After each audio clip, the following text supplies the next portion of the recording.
அனைவருக்கும் வணக்கம். இந்த பதிவில் நம்ம என்ன பார்க்க போகிறோம் அப்படின்னா, சனிக்கிழமை அன்று சனி மகா பிரதோஷம். இந்த நாள் மிகவும் முக்கியமான நாள் சிவபெருமானுக்கு. சிவபெருமானுடைய ஆசீர்வாதம் கிடைப்பதற்காகவும், சிவனை உணர்வதற்காகவும் நீங்கள் இதை செய்தாலே போதும், நிச்சயமாக அவருடைய அருள் உங்களுக்கு கிடைக்கும். பிரதோஷ வழிபாடு மிகவும் சிறப்பான வழிபாடு. இந்த வழிபாடை தவற விட்டுறாதீங்க. அது சனி மகா பிரதோஷம் வருது அப்படின்னா மிகவும் சிறப்பானது. நமக்கு இருக்கிற தோஷங்கள், நமக்கு இருக்கிற கிரகத்தில் இருக்கிற பிரச்சனை அனைத்துமே தீரும். நல்ல ஒரு நாள் சனி மகா பிரதோஷம். இந்த நாளன்று நீங்கள் எப்படி சிவனை வழிபாடு செய்ய வேண்டும், ஒருவேளை உங்களால் வழிபாடு செய்ய முடியல அப்படி இருப்பவர்கள் நீங்கள் ஒரு டம்ளர் தண்ணீரில் இந்த 3 மந்திரத்தை சொல்லி நீங்கள் இந்த தண்ணீரை குடித்து பாருங்கள். சிவனை நிச்சயமாக உணர முடியும். நீங்கள் அன்பால் சிவனை நெருங்க முடியும். இந்த நாளன்று பக்கத்தில் ஆலயம் இருக்கின்றது, சிவபெருமான் ஆலயம் இருக்கின்றது அப்படின்னா நீங்கள் போயிட்டு பால் மற்றும் ஏதாவது உங்களுக்கு என்ன முடியுதோ, பச்சரிசி மாவு இந்த மாதிரி உங்களால் அபிஷேகத்திற்காக ஏதாவது ஒரு பொருள் வாங்கி கொடுக்க முடியும் அப்படின்னா கொடுத்துட்டு வாங்க, ரொம்ப நல்லது. வில்வ இலை வாங்கி கொடுப்பது மிகவும் சிறப்பானது. ஏன்னா சிவபெருமானுக்கு உரிய இலை வில்வ இலை. வில்வ இலை வைத்தே நம்ம சிவபெருமானை வணங்குறது ரொம்ப நல்ல பலன் கொடுக்கும். நம்ம நினச்சது எல்லாமே நடக்கும். சிவபெருமானுடைய அருள் பரிபூர்ணமாக இருக்கும். நிறைய பேர் கணவன் மனைவிலாம் ஒற்றுமை இல்லாமல் ரொம்ப வருத்தத்துடன் கவலையுடன் இருக்கிறவங்கலாம் சிவபெருமானை வழிபாடு செய்யும்போது கணவன் மனைவிக்கு அன்பு அதிகரிக்கும், ஒற்றுமையும் அதிகரிக்கும், பிரியாமல் இருப்பாங்க.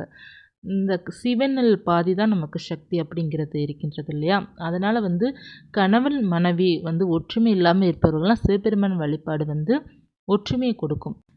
இந்த நாளன்று கட்டாயமாக எல்லோருமே வழிபாடு செய்ய வேண்டும். ஒருவேளை உங்களால் பூஜை செய்ய முடியல அப்படி இருப்பவர்கள் என்ன செய்ய வேண்டும் அப்படிங்கிறத அதே பார்க்கலாம். இப்போ உங்களுக்கு பண வரவு அதிகரிக்க வேண்டும், கோடி கோடியாக நமக்கு பணம் சேரணும் அப்படின்னா இந்த நாளில் நீங்கள் என்ன செய்ய வேண்டும் அப்படின்னா, சனிக்கிழமை மாலை நேரம் 4:30 நீங்கள் பிரதோஷ வழிபாடு செய்து கொள்ளலாம். மாலை 4:30க்கு மேலே இருந்து இரவு 8 மணியோ அல்லது 9 மணி வரையோ கூட நீங்கள் தாராளமாக செய்து கொள்ளலாம். மாலை நேரம் தான் சிவபெருமானுக்கு உரிய பிரதோஷ நேரம். மாலை 4:30லேருந்து ஒரு 6 மணி வரையும். இந்த நேரம் தான் ரொம்ப முக்கியமான நேரம். இந்த நேரத்தில் நீங்கள் என்ன செய்ய வேண்டும் அப்படின்னா, உங்கள் வீட்டில் இருக்கிற பூஜையில் சிவபெருமான் படம் உங்கள்கிட்ட இருக்குது அப்படின்னா அந்த படத்திற்கு முன்னாடி ஒரு தாம்பலத்தட்டை எடுத்துக்கோங்க. ஒருவேளை சிவபெருமான் படம் உங்கள்கிட்ட இல்லை அப்படின்னா நீங்கள் அம்மன் படத்துக்கிட்ட வச்சு நீங்கள் இந்த பரிகாரத்தை செய்துக்கோங்க. ஒரு தாம்பலத்தட்டில் பச்சரிசி பரப்பிக்கோங்க. ஏன்னா சிவபெருமானுக்கு உரியது பச்சரிசி. அல்லது ஒரு கிண்ணம் கூட நீங்கள் எடுத்துக்கொள்ளலாம். பித்தளையில் கிண்ணம் இருக்குது அப்படின்னா அதை கூட நீங்கள் எடுத்துக்கொள்ளலாம். பச்சரிசி இப்போ நிரப்பிட்டு அதில் ஒரு வில்வ இலையை வச்சுருங்க. வச்சு ₹1 நாணயம் இருக்குது பார்த்தீங்களா, அதை வச்சு எனக்கு பணம் சேர வேண்டும் சிவபெருமானே அப்படிங்கிறத நீங்கள் வேண்டிக்கிட்டு அதை அங்கே வச்சுருங்க. வைத்துட்டு நீங்கள் சுவாமி எல்லாம் பூஜை செய்த பிறகு அந்த பவுல் இருக்குது பார்த்தீங்களா, அதில் அரிசி போட்டு வச்சுருப்பீங்களா, அதை எடுத்து நீங்கள் பணம் வைக்கிற இடத்துல வச்சிடலாம். அப்படி இல்லைன்னா பூஜை அறையில் வைத்திடலாம். இது வைத்த பிறகு நல்லா தூசி படிகிற வரை நம்ம தாராளமாக வைத்துக்கொள்ளலாம். 1 வாரம் வரை கூட இருக்கலாம். அடுத்த வாரம் ஞாயிற்றுக்கிழமையோ இல்லை அதற்கப்புறம் ஒரு 10 நாள் கழித்து கூட செவ்வாய் வெள்ளி தவிர இந்த அரிசியை நீங்கள் பறவைகளுக்கு போற்றலாம். அப்படி இல்லைன்னா ஓடும் தண்ணீரில் விட்டுடலாம். இந்த செய்து பாருங்கள், நிச்சயமாக உங்களுக்கு பணம் கை நிறைய சேரும். வில்வ இலையை வைத்து செய்கின்ற பரிகாரம் உங்களுக்கு வெற்றியை கொடுக்கும். நிச்சயமாக செய்து பாருங்கள். ரொம்ப எளிமையானதான். பச்சரிசி வில்வ இலை ₹1 நாணயம் இருந்தால் போதும், உங்களுக்கு கோடீஸ்வர பாக்கியம் நிச்சயமாக கிடைக்கும். அடுத்ததாக பார்த்தீங்க அப்படின்னா என்ன செய்ய வேண்டும் அப்படின்னா, நீங்கள் சிவபெருமான் வழிபாடு செய்கிறீங்க இல்லையா, வழிபாடு செய்துட்டு விளக்கெல்லாம் ஏற்றி வைத்துட்டு வழிபாடு செய்துட்டு இந்த பரிகாரத்தை செய்து வச்சுடுங்க. இப்போ பூஜை செய்ய முடியாதவர்களும் சரி, பூஜை செய்ய முடியும் அப்படி இருப்பவர்களும் சரி, ஒரு டம்ளர் தண்ணீர் எடுத்துக்கோங்க. ரொம்ப முக்கியம் கிளாஸ் டம்ளர் இருந்தால் எடுத்துக்கோங்க. அப்படி இல்லைன்னா நீங்கள் சில்வர் கூட எடுத்துக்கலாம், பிரச்சனை இல்லை. டம்ளர் எடுத்துகிட்டு அதில் குடிக்கிற தண்ணியை விட்டுக்கோங்க. ஒரு டம்ளர் தண்ணி பிடிச்சு வச்சுக்கோங்க. பிடிச்சு வச்சுட்டு நீங்கள் சிவபெருமான் படத்திற்கு முன்னாடி அமர்ந்துக்கோங்க. உட்காந்துட்டு நீங்கள் சொல்ல வேண்டிய முக்கியமான மந்திரம் பார்த்தீங்கன்னா, ஓம் சிவாய நம, ஓம் சிவாய நம, ஓம் சிவாய நம. இந்த 3 முறை இந்த மந்திரத்தை சொல்லுங்கள். சொல்லிவிட்டு அந்த தண்ணீரில் உங்கள் கையில் எடுத்துக்கோங்க. எடுத்துகிட்டு உங்களுடைய வேண்டுதலை சொல்லுங்கள். இப்போ கணவன் மனைவி ஒற்றுமையாக இருக்க வேண்டும் அப்படின்னா, நானும் என் கணவனும் மகிழ்ச்சியாக இருக்க வேண்டும் அப்படிங்கிறத வேண்டிட்டு இந்த தண்ணீரை குடிச்சிக்கோங்க. இதே போல் பணம் உங்களுக்கு தேவைப்படுது அப்படின்னா, இவ்வளோ பணம் எனக்கு வேண்டும், ஒரு 1 லட்சமோ 2 லட்சமோ பணம் வேண்டும் அப்படின்ட்டு சுவாமியை வேண்டிட்டு குடிச்சிக்கோங்க. உங்களுடைய வேண்டுதலை சொல்லிவிட்டு இந்த 3 முறை இந்த மந்திரத்தை சொல்லிவிட்டு நீங்கள் குடிக்கும்போது சிவனை நிச்சயமாக உணர முடியும். இந்த தண்ணீர் அவ்வளோ லேசாக நம்ம நினைக்கக்கூடாது. தண்ணீரில் அந்தளவுக்கு சக்தி இருக்குது. இந்த தண்ணீரை பிடிச்சு வச்சுட்டு நீங்கள் சிவபெருமான்கிட்ட ஒரு 5 நிமிடம் தியானம் பண்ணணும். அதாவது 5 நிமிடம் தியானம் அப்படின்னா ஒன்றும் இல்லை, நீங்கள் கண்களை மட்டும் மூடிட்டு சிவபெருமானை மனசில் நினச்சிட்டு அவர்கிட்ட அப்படியே பேசுங்க. உங்களுடைய பிரச்சனை சொல்லி பேசிட்டு அந்த மந்திரத்தை 3 முறை சொல்லிவிட்டு அந்த தண்ணீரை வந்து உங்கள் கையில் பிடிச்சிட்டு உங்களுடைய வேண்டுதலை நினச்சிட்டு சிவபெருமானை உங்கள் கண்ணு முன்னாடி கொண்டு வந்து அந்த தண்ணீரை நீங்கள் குடிச்சு பாருங்கள். உங்களுடைய வேண்டுதல் அப்படியே நிறைவேறும். உங்களுக்கு வந்து உடல் ஆரோக்கியம் பெறும். உங்களுக்கு வந்து ஒரு தன்னம்பிக்கை இருக்கும். ஒரு பாசிட்டிவ் வைப் கொடுக்கும். ரொம்ப நல்ல மாற்றத்தை கொடுக்கக்கூடியது இந்த நீர் வழிபாடு. நீங்கள் வந்து இது வந்து கற்பனையாக செய்து வழிபாடு செய்யுங்கமே, செம்ம ரிசல்ட் உங்களுக்கு கொடுக்கும். உங்கள் முன்னாடி சிவபெருமான் இருக்கிறாங்க அப்படின்ட்டு. அதாவது அவங்க படம் இருந்தாலும் இல்லாட்டாலும் அந்த இடத்துல சிவன் இருக்கிறார். அவர் முன்னாடி அவர்கிட்ட உங்கள் வேண்டுதலை வைத்து நீங்கள் வந்து குடிக்கிறீங்க அந்த தண்ணீரை.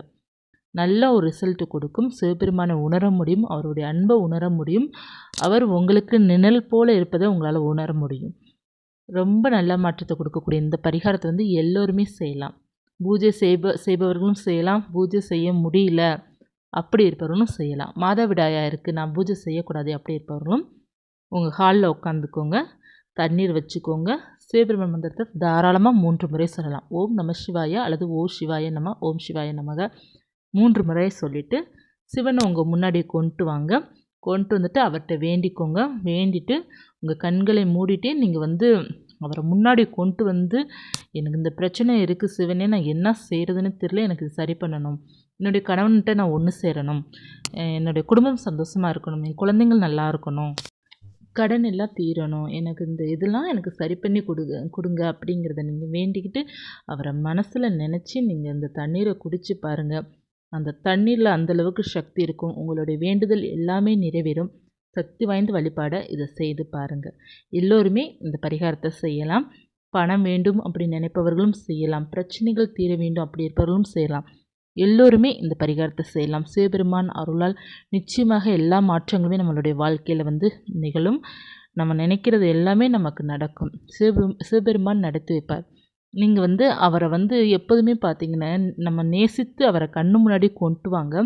எப்போதுமே பார்த்தீங்கன்னா, நம்ம தியானம் பண்ணும்போது நமக்கு சிவபெருமான் நம்ம கண்ணு முன்னாடி வரணும். கண்களை மூடும்போது அவர் வந்து கண் முன்னாடி வாரார் அப்படின்னாலே நம்மளுடைய மனசில் பார்த்திங்கன்னா அவர் அதிகமாக இருக்கிறார் அப்படின்னு தான் அர்த்தம். அவருடைய உருவத்தை, அதாவது அவர் தியானம் பண்ணுற மாதிரி கூட நம்மளுடைய கண்ணுக்கு வந்தாலும் ஒன்றும் பிரச்சனை இல்லை. தியானம் பண்ணுற மாதிரி உங்களுடைய கண்ணுக்கு தெரிகிறாரு அப்படின்னா, அந்த பார்வையை அவரை பார்த்து, அதாவது நீங்களும் கண்களை மூடி அவருடைய உருவத்தை நீங்கள் பார்த்து, அந்த உருவத்துக்கும் முன்னாடி நீங்கள் இருக்கிற மாதிரி நீங்கள் நினச்சிக்கோங்க. நினச்சிட்டு சிவபெருமான்கிட்ட பேசி பேசி பாருங்கமே, அவர் உங்கள் வேண்டிய வரங்கள்லாம் உங்களுக்கு சரி பண்ணி கொடுப்பார். நீங்கள் என்ன கேட்குறீங்களோ அது அவர் கொடுத்துருவார்.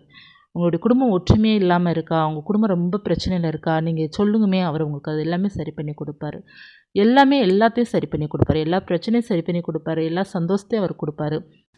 தினமும் கண்களை மூடி ஒரு 5 நிமிடம் அவரை பாருங்கமே, நிச்சயமாக அவர் எல்லாத்தையும் நமக்கு சரி பண்ணி கொடுப்பாரு. நம்ம பூஜை தான் பண்ணணும், இதுதான் செய்யணும் அப்படிங்கிறதும் இல்லை. தினமும் கண்களை மூடி அவரை நினச்சி ஒரு டம்ளர் தண்ணி குடிச்சு பாருங்கள். அந்த சிவபெருமான் அருள் உங்களுக்கு அப்போ தான் வந்து தெரியும். அவர் அந்த அளவுக்கு பார்த்தீங்கன்னா ரொம்ப ரொம்ப சக்தி வாய்ந்தவர். அவரை வந்து நம்ம கண்களை மூடி நம்ம பிரார்த்தனையாலேயே அவரை வந்து நம்ம உணர முடியும். சிவன் நம்ம உணரணும் அப்படின்னா நம்ம வந்து தினமும் ஒரு 5 நிமிடம் பிரார்த்தனை பண்ணணும். கண்களை மூடி தியான நிலைக்கு வந்து அவரை நம்ம பார்க்கணும். அவர் கட்டாயமாக கேட்ட வரங்கள் எல்லாம் கொடுப்பார். உங்களுக்கு ஒரு 2-3 நாட்கள் வேணால் எப்படியோ தெரியலாம். அதற்கப்புறம் பார்த்தீங்கன்னா சிவனே உங்கள் கண் முன்னாடி நிற்பது போல் உங்களுக்கு தோன்றும். அந்தளவுக்கு ரொம்ப சக்தி வாய்ந்ததாக இருக்கும்.